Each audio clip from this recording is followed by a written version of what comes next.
เสียงขึ้นหน่อยหนึ่งลูกอีกมันแห้งก่อนเอาบริพอกันเขาก็มือเนาะวันนี้มาพอกันใหม่อีกมาขอเบอร์บ้านหน่อยไม่สู้เก่าเนาะฝากฮักสาวกับปลากาแฟลานางเอ๋ยก้าวแต่เรื่องกะมุนเลเขาเก็บหมากกาแฟน้ำไอมอยู่ปากซองยังคิดเห็นแต่หน้านอบ่มีมือว่าสิลืมและยามเกิมนอรู้แล้วหัวใจเก่ามันเอาน้ำตาลังย้อยอายรอแล้วเจ้าบ่มา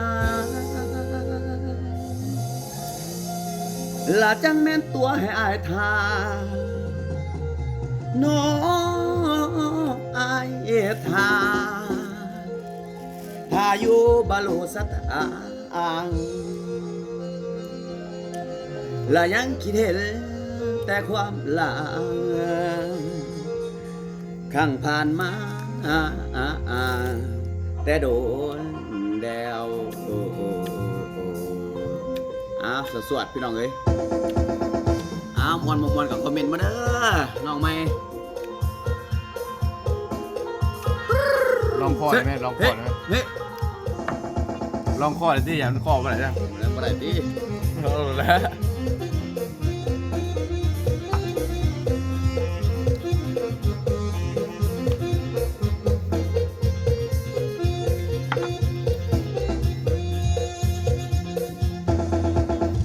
เรื่องใหม่ซ้ำไว้กระบูละน้องดังบ่อเนื้อทองยามกาวภาวะมองลำกระมุนสองบ่อเสียงกาวจูน้ำยามเปยามคำคิดน้ำน้องบอกวายเรื่องลายอายจนละเมอว่าสิได้พบเจออีกตระบุญบังไฟเจ้านัดดะโมเอาไว้วางปีกายอย่าปล่อยให้เขาเสียใจเพราะกะมูลลาเอาเถิง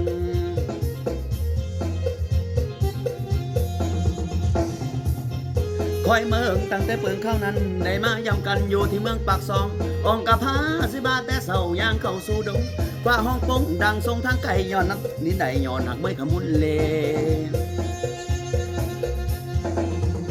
ละเงอเวเพราะไม่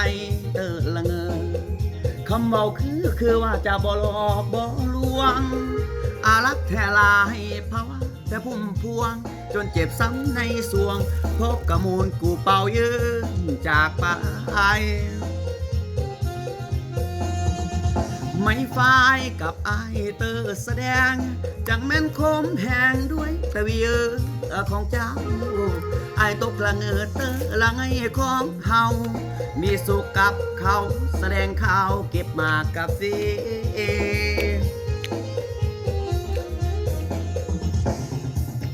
ใจไว้เลี้ยวแนวผู้หญิงคนเดียวลายฮักได้แบงใจไว้เลี้ยวแนวผู้หญิงคนเดียวลายฮักได้แบงไอ้เสียแห่งเพลงเป็นเพราะนัดน้องได้มองเศร้าเก่าสิฮักครั้งนี้ครั้งใหญ่มหาศาลแสนที่ทรมาน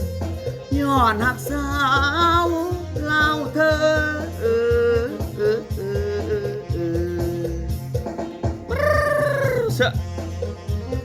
เฮ้เฮ้เฮ้เฮ้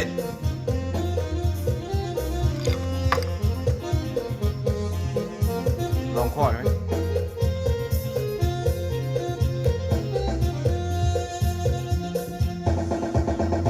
เงือเวเพราะไม่ห่วยโมเมนต์เบิดอ่ะเพราะ